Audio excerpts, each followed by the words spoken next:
টাকা পেলেন এবং কত টাকা পেলেন, কোথায় নিয়ে যাচ্ছিল? সে আমরা সকালে ধর্মনগর থেকে ট্রেকিংয়ে আমরা বাড়িছি, বাড়ির উপরে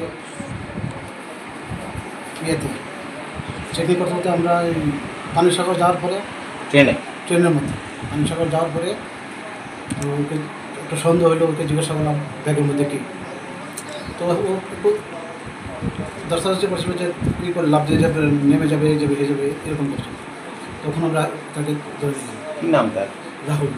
তার নাম হচ্ছে রাহুল দেবনাথ। বাবা নাম হচ্ছে মনোরঞ্জন দেবনাথ। বাড়ি হচ্ছে নয়াপাড়া, ধর্মনগর। তো নামার পরে সে বলছে টাকা আছে, আমাদের কাছে বলেছে টাকা আছে। তো তাকে আমি নামালাম, নামাই সে এখন তারপরে আমরা কী করলাম, দেখলাম যে টাকা আছে, আমরা টাকাটা হাত দিয়ে নিই, ওকে নিয়ে আমরা থানাতে চলে আসলাম। থানাতে চলে আসার পরে আমাদের বড় বাবু আছে, ওর কাছে আমি বললাম, আমরা করলাম, করার পরে তখন আমরা স্টেট ব্যাঙ্কে আমরা একটা অ্যাপ্লিকেশন দিয়েছি, ওদেরকে বললাম যে আমাদের এখানে আসো, আমাদের টাকাগুলো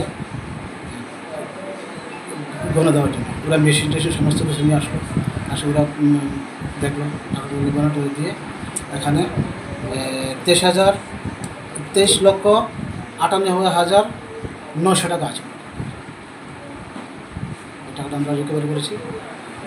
সে কোথায় নিয়ে যাচ্ছিল বা কোনো কিছু জানিস? হ্যাঁ, সে বলছিল আগরতলা নিয়ে যাচ্ছে। সে এরকম বলছিল আমরা আগরতলা নিয়ে যাচ্ছি, আগরতলাতে তারা হ্যাঁ কি ব্যবসা করে নাকি ইয়ের দোকান আছে, তার স্বর্ণকার। সে বলছে তাকে নাকি স্বর্ণকারের দোকান আছে, তো সেই জন্য স্বর্ণ নিয়ে আসবে বা কিছু জিনিসপত্র নিয়ে আসবে, সেজন্য টাকা নিয়ে যাচ্ছিল। তার সাথে কেউ ছিল কি? না, তার সাথে কার কেউ ছিল না, সে একা ছিল।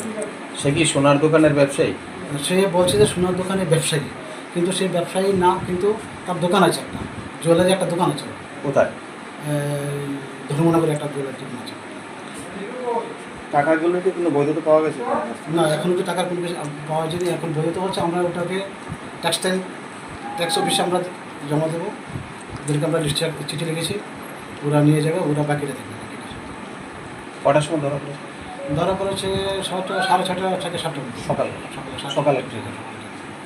কোন ট্রেন স্যার এটা ছিল? এটা সব লোকাল ট্রেন আছে, লোকাল ধর্মনগর ধর্মনগর ধর্মনগর তো আগরতলা যে ট্রেনটা ছিল, সবচেয়ে যে ট্রেনটা, ওই ট্রেনটা। আপনাদেরকে কি আগে থেকে খবর ছিল নাকি রুটিন? আগের থেকে তো এরকম ছিল বলতে, এরকম চুচের একটা খবর আছে, আমাদের এসবি থেকে বিভিন্ন থেকে খবর আছে, আমরা চেকিং করি, সেই হিসাবে আমরা চেকিং দিতে হয়। Thank you.